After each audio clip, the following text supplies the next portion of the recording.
நேர்களே, இன்றைய பகுதியில் காலில் வீக்கம் ஏன் வருகிறது, இதுக்கும் ஜோதிடத்துக்கும் ஏதாவது சம்பந்தம் இருக்கின்றதா?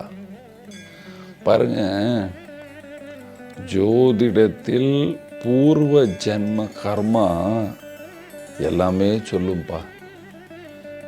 தசா காலங்களை கவனித்தால் பிறந்த நேரம் ஜாதகத்தில் கால புருஷனின் 12வது ராசியான மீன ராசியில் இருக்கிற கிரகமும் அந்த மீன ராசி உங்கள் லக்னத்துக்கு எங்கே இருக்குது அதை பார்த்து அதை என்னென்ன கிரகங்கள் பார்க்கிறது என்று கவனித்தால் கண்டிப்பாக காலில் ஏன் நோய் இருக்கிறதை சொல்லலாம்.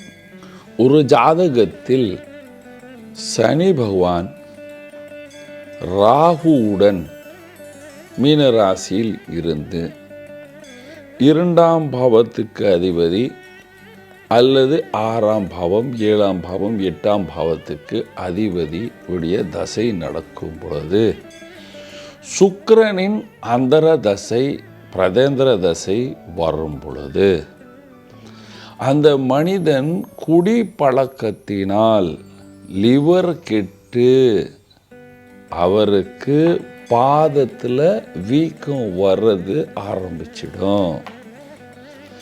சில பிபி டேப்லெட்ஸ்னால் காலில் வீக்கம் வர்றதுக்கு வாய்ப்புகள் உள்ளன. ஆனால் அது பெருசாக நோய் வர்றதுக்குன்னு ஒரு நோய் இருக்குது, பூச்சிக்கடி நோய். அது யாருக்கு வருகிறது?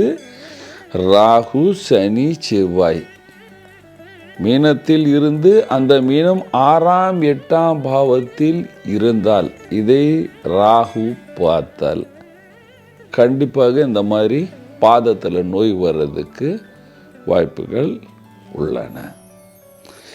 வீட்டின் நீங்கள் பார்த்தீங்கன்னா தென்மேற்கு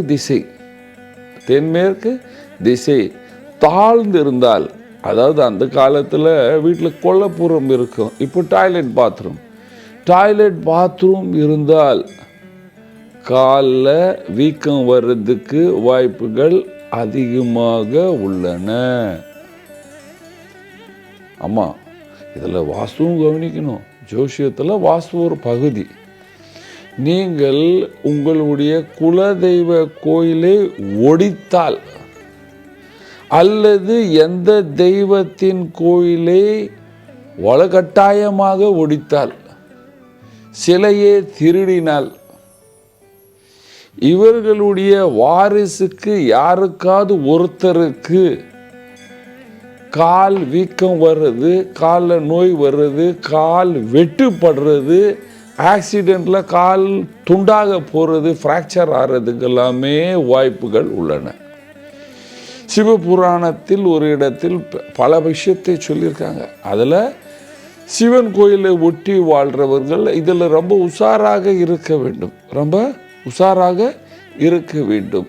அங்கே பூஜை நடக்கும் பொழுது இங்கே நம்ம காமம் செய்யக்கூடாது, கணவன் மனைவி ஒன்று சேரக்கூடாது. அந்த மாதிரி சேரிட்டால் அவர்களுக்கு காலில் நோய் பிடித்த அல்லது ஊனமான குழந்தை பிறக்கும். நான் இங்கேயே பார்த்துருக்கேன், ஆவடியிலெல்லாம் பார்த்துருக்கேன். என்னப்பா உங்கள் வீட்டுக்கு இந்த மாதிரி இருக்கான்னு கேட்டேன். இருக்கு சுவாமி அப்படின்றாங்க.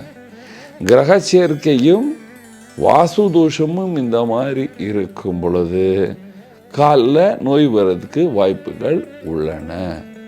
இதை சரி பண்ணலாமா? அதை எப்படி காரணம் இருக்குது, அது மேலே இருக்குது. ஆனால் சில பரிகாரம் செய்யும் பொழுது அந்த நோயிலேருந்து விடுதலை வர்றதுக்கு வாய்ப்பு உருவாகும். அதில் முக்கியமான பரிகாரம் பகவான் சிவநாம ஜபம் செய்ய வேண்டும், சிவனுக்கு அபிஷேகம் செய்ய வேண்டும். ருத்ராபிஷேகம் செய்யும் பொழுது பகவான் சிவனுக்கு எண்ணெயால் அபிஷேகம் செய்ய வேண்டும். இந்த மாதிரி செய்து கொண்டு வந்தால், எவ்வளோ சீனும் இல்லை, செய்து கொண்டே வாங்க. செய்து கொண்டு வந்தால் உங்கள் வீட்டில் மாற்றங்கள் ஏற்படும். அதனால் உங்களுக்கு காலில் வர நோய்கள் குறைஞ்சி நீங்கள் எல்லோரும் சந்தோஷமாக சுகமாக வாழ்வீர்கள். நன்றி, வணக்கம்.